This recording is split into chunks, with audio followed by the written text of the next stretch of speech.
Hey everyone, so are you seeing a server error in Xero? Maybe the page won't load, you're getting a 500 error, or certain features suddenly stop working.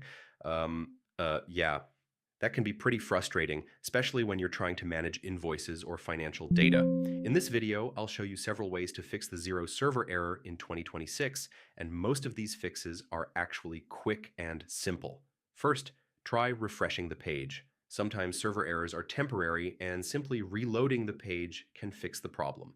Next, sign out of your Xero account and then log back in. This refreshes your session and can resolve temporary server-related issues. Another common fix is clearing your browser cache and cookies.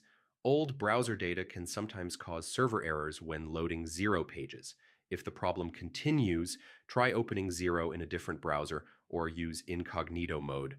Sometimes extensions or browser settings interfere with the platform. If you're using a VPN or proxy, try disabling it temporarily. Certain network routes can trigger server connection errors. Sometimes the issue is on Xero's side.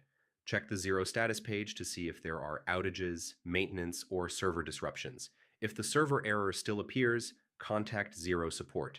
They can review your account and help identify the exact issue. And that's it.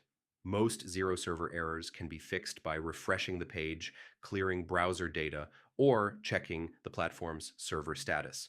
If this guide helped you, feel free to explore more quick troubleshooting tutorials on the channel.